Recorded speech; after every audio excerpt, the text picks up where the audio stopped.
आपल्यासोबत गणेश शेखरजी आहेत, जे मुंबई युवाचे महासचिव आहेत.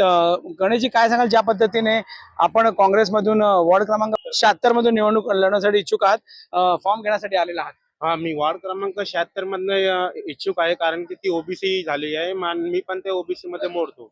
तर आमचे राष्ट्रीय विरोधी पक्ष नेते माननीय श्री राहुल गांधीजींना बघून आम्हालाही कुठे ना कुठे प्रोत्साहन येतंय. आणि आमचे वर्षाताई गायकवाड जे आमचे मुंबई अध्यक्ष आहेत आणि माजी आरोग्य मंत्री सुरेश शेट्टी साहेब आहेत, त्यांच्या नेतृत्वामध्ये मी इलेक्शन लढण्याचा प्रयत्न करत आहे. पक्षाकडनं तिकीट मागत आहे, कारण की मला लगभग 15 ते 16 वर्ष मला पक्षामध्ये काम करताना झालं आहे. तर त्या हिशोबाने मी पक्षाकडनं एक इच्छुक उमेदवारसाठी फॉर्म भरला आहे पक्षामध्ये. आणि आज इकडे बीएमसी इलेक्शन ऑफिसर यांच्यातर्फे मी इकडे फॉर्म घ्यासाठी आलो आहे. इच्छुक उमेदवार फॉर्म ही वाटत आहे आणि यांच्याकडे उतारा वगैरे मी त्याच्यासाठी आपला अर्ज दिला आहे. तर ते मला आज अर्जामध्ये मला ते सगळं काय स्वीकार करणार आहेत. ज्या पद्धतीने आपण बघत असाल तर लोकसभेत महाविकास आघाडी होती, विधानसभेत महाविकास आघाडी होती, पण आता महानगरपालिकेत काँग्रेस स्वतंत्र लढते.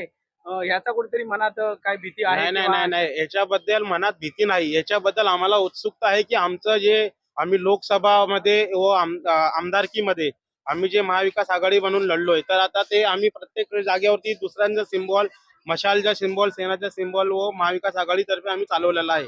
तर आमचे कार्यकर्त्यामध्ये एवढा उत्सुकता आहे की आमचे काँग्रेसच्या पंजा ते प्रत्येक घरामध्ये परत एकदा पोहोचवण्यासाठी आमचे युवक काँग्रेस, बेसिक काँग्रेस, महिला काँग्रेस हे सगळे उत्साहित आहेत की आमचे एकटा चलो नारा जे आमचे चैनी थल्ला जी आमचे इन्चार्ज आहेत महाराष्ट्र मुंबईचे, वर्षाताई गायकवाड व सुरेश शेट्टी साहेब यांच्या नेतृत्वामध्ये आम्ही प्रत्येक अंधेरीकरांच्या ह्याच्यामध्ये जाऊन एकला चलो नारा देऊन आमच्या पंजाच्या निशाण आम्ही परत वरती आणणार आणि काँग्रेसला इकडून जास्तीत जास्ती जागा मुंबईमध्ये मिळावं ही आमची प्रयत्न युवक काँग्रेसची पण आहे.